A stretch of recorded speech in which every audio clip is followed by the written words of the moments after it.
Artificial intelligence is taking over the creative industry, or so they say. Anthropic's copying and usage of millions of copyrighted books to train its large language model Claude was found by a court as fair use. So as you can clearly see, especially if you've been listening to some news, you would find that there are comments such as these that say artificial intelligence is about to take over the creative industry and is in fact putting many creatives out of jobs or copying works by creatives and not giving them the appropriate credit for their works. And I covered this in a previous video where I spoke in-depthly about Anthropic and their court win and how they arrived at that judgment and what it spells out for the future of the creative industry. But let's go back. Let's take a walk around the history lane and let's see where it all began. How did we get from having CDs to streaming songs? How did we get from renting movies to streaming platforms? How did we get to where we are now? Hi guys, I'm Unama Grace, a corporate and tech lawyer passionate about helping intellectuals, creatives, startups, founders, and entrepreneurs understand the legal aspects of their technology. And today we're going to talk about the creative industry. We're going to talk about intellectual property and how artificial intelligence fits into all this. But more specifically, we're going to address the doctrine of first sale, this legal doctrine that gave birth to streaming and all of the social media as we know them today. So come with me, let's go all the way back. At some point in the human race, there was no such thing as streaming. We didn't stream movies, we didn't stream songs, we didn't watch videos on YouTube. There was no such thing. We had CDs where we had to physically walk to a store, rent a CD and listen to a movie or listen to music or watch a movie. But somehow we figured out a way to stream these things from our mobile devices without infringing on anyone's intellectual property. Can artificial intelligence do the same? Where they take millions of copyrighted work, research articles, and other things and train their large language models or other machines to use those copyrighted work without the threat of intellectual property infringement? Well, to answer that question, we need to find out how streaming came to be. Now let's go all the way back to the 1990s. In the 1990s, piracy was a huge deal, where people would go on what was then the internet, find songs and download them. The music industry was furious because how can you take someone's work, just download it for free and not compensate them? How would you do that? That's not right. Anyways, Napster came up. Now, Napster did just that, but on a much larger scale, where they were able to curate most of these songs and users could download the songs for free without permission on Napster. Now, you can imagine what this put the music industry into. It was a major loss for them. And music industry, large labels, they sued Napster from. By 2001, Napster was shut down because the message was clear. You can't just take people's work, people's copyright protected works, and give it away for free. You do not have that right. So Napster was shut down in 2001. Fast forward a couple years later, Steve Jobs came up with the idea of iTunes and the iPod. Now, the tagline at the time was 1,000 songs in your hand, or something along those lines. And the idea was the same as with Napster, but he did it the legal way, where he approached the labels, the big record labels that housed or hosted most of the really good and wonderful music that we had then, and he licensed the songs from them. So he entered into some sort of a licensing deal with these music labels and said, hey, I will host your songs on my iPod, aka iTunes, and for a specific fee. And the labels were ecstatic because this is what they'd always wanted, for someone to appreciate the work that they had put in into creating the song. And what Steve Jobs did changed the game of streaming and music and consumption as we know it, because now other labels, other people were looking into licensing as an alternate means of revenue generation. By the late 2000s, CDs had become a thing of the past. Downloading songs online were quickly fading to the background because so many other companies, like again iPod, the iTunes, Apple, YouTube Music, Spotify, Pandora, so on and so forth, started coming up, allowing users to listen to music anywhere and for a specific or a minute fee. But the trick, or the most important thing, is that these streaming platforms did not get the songs for free. They didn't pirate the songs off the internet. They legally licensed said songs from the publishers, which could either be the artists themselves or the labels.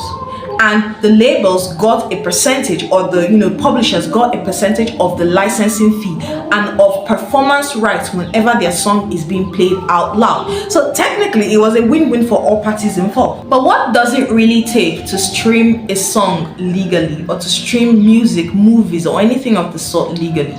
It's not just, I walk up to the recording label or the publisher of the song and say, I want your song, and I pay them a fee. And it's not as simple as it looks. Behind the scenes, you'll find that there are many steps and systems set in place so that the appropriate person gets his appropriate fees and charges for the songs performed. Just some of the licenses that are involved to get the song from publisher to you are, for instance, there is a mechanical license. That is a license that allows that music to be copied and stored digitally. Because remember, when these streaming platforms first came on board, streaming was still new. And so majority of the works that were made were encrypted, well, not encrypted per se, but were fixed or burned into CDs and hard drives and other physical things. So they needed to find a way to both copy the songs and store them digitally. That's where a mechanical license came in. Now, there was also public performance licenses that gave, it's like a performing rights license where every time the song is played out loud, whether it's on your phone or on the radio or on the TV or through a Bluetooth device, whatever it is, that is a public performance of the song by the artist. And so therefore, the artist and other people that worked on the song to get it to where it's at should be compensated for that. So those are a few of the licenses that are required to get a song from publisher to you. Even with movies and videos, it worked with streaming rights that gave them to publish that thing or to stream it to as many people simultaneously as needed. And these rights, both the mechanical right, the public performance license, the streaming rights and all, they don't necessarily follow the doctrine of first sale. Now, what is the doctrine of first sale? This doctrine states that when you buy something, that copy of whatever it is that you bought automatically belongs to you, and you can do with it whatever you please. You can resell it, you can lease it, you can copy it, you can do it, but whatever it is that you're doing has to be limited to that specific copy that you bought. But that doesn't necessarily translate to digital realm, because every single time you make a copy of something digitally, you've created an entirely new copy of that work. So it's not the same work anymore. It's not a brand new thing. So let's take practical examples. Imagine you have a book, a physical hard copy book, and you photocopy it. Let's say you bought the book and now you photocopied it. You see that the photocopy and the original, there are significant differences between the photocopy and the original. It's not the same when you copy a song or you copy something that has been digitally saved. It is the exact same. So therefore, you have created two copies of the thing instead of one. Because of that slight difference, the doctrine of first sale ceased to apply. I'm sorry for the noise, guys. Church is happening. It's Sunday, so. Now, what is the major difference, or why is this difference between the doctrine of first sale and streaming different? Which is When you make a copy with a physical work, it's not the same as when you make a copy with a digital work. What is the difference? Well, the difference is ownership versus licensing. Now, when you make a copy or when you buy a physical work, that copy becomes your own. You own it. It's like walking into a bookstore and buying a book. You automatically, officially own the copy of that book, the copy that you bought, and can do with it as you desire. It's not the same with a physical work, where if you make a copy of a physical work, of a digital work rather, it no longer becomes you owning that copy of the digital work. It now becomes you license that copy because you don't own it. You now license it.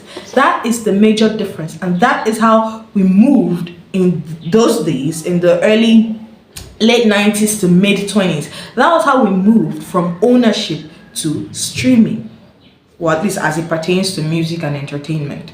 Because the US courts have made it very, very clear that when you make a copy or when you transfer a digital file, you don't make a copy of it as in the sense of a physical work. Rather, you create a brand new version of that work. And so it's not the same as owning and making a copy of a physical work.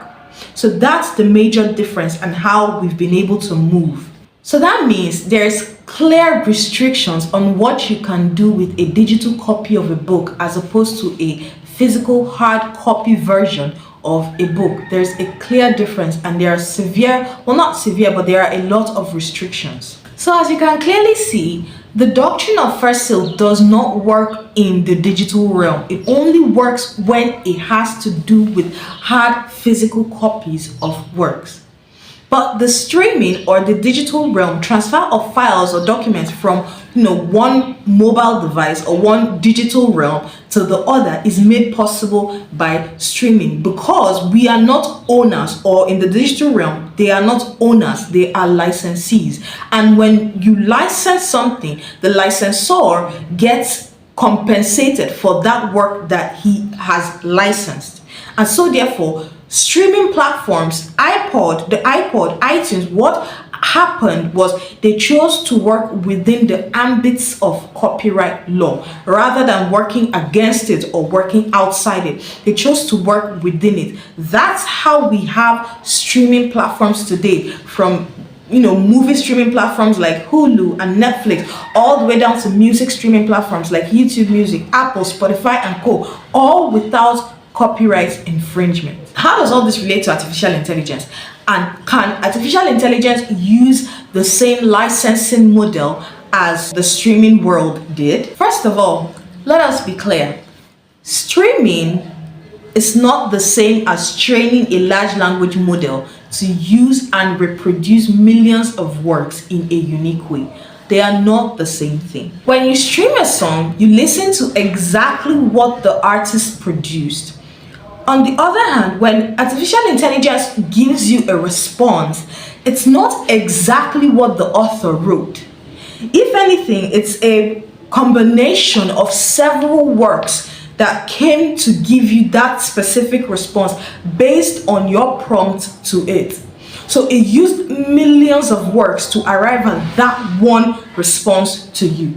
So you can clearly see that they are not the exact same thing. More also, we have to understand that the doctrine of first sale, while it covers physical works, it does not cover reproduction, because when you go and you reprint someone's work, it's a reproduction, not a copy. Doctrine of first sale only permits copying in the context of the work that you have bought. It does not cover reproduction. And so therefore, when an artificial intelligence company buys millions of books and scans them, that is a reproduction of the book. You are reproducing the book as a digital copy.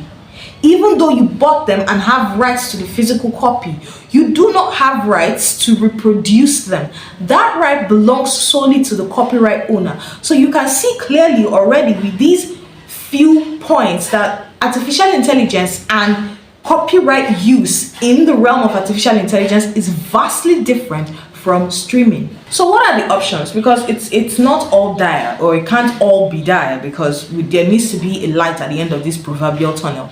So what are the legal options? Well, number one, licensing, right? The copyright holders for these written works could license out their work to artificial intelligence companies. But again, that in and of itself presents its own issues, because you have to understand that for a large language model to produce the quality of work it produces at the level that it produces it at, it has to intake millions of works. It's not like a song where it's one song, one artist, one listener.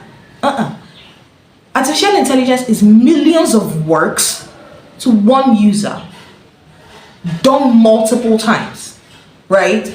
So it's obviously not the same. And so it's a financial burden, or I wouldn't say burden, I would say responsibility, more or less. It's a huge financial responsibility for the AI company to license from the owners all of these works, not only to have them, but to reproduce them as from a physical copy to a digital copy by scanning.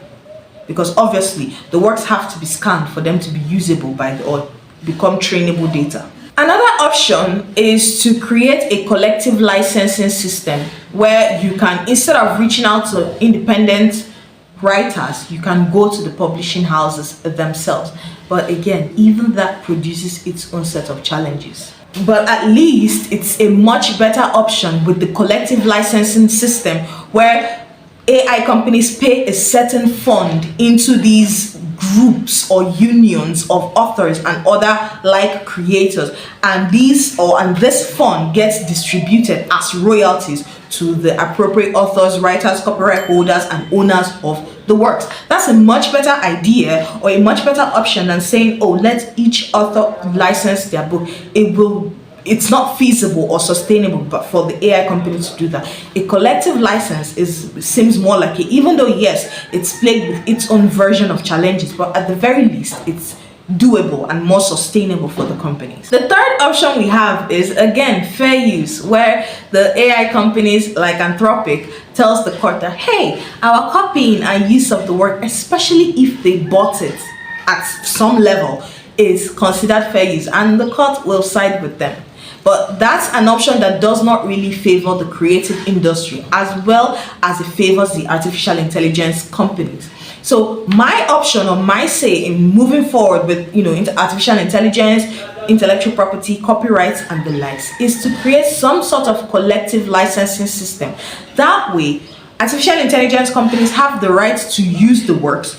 The creators of said works get compensated for their hard work and intelligence and the work that they put into creating the book or the article or the write-up that we have today. The takeaway from this entire conversation is just that streaming and artificial intelligence are not necessarily the same. So the same thing that applied then is not the same thing that applied now. However, we can learn from what worked before and tweak it to suit the uniqueness of artificial intelligence and how it works by implementing some of the suggestions that I previously gave. And that's it for our conversation today, guys. I hope you learned something. I hope you found this video valuable.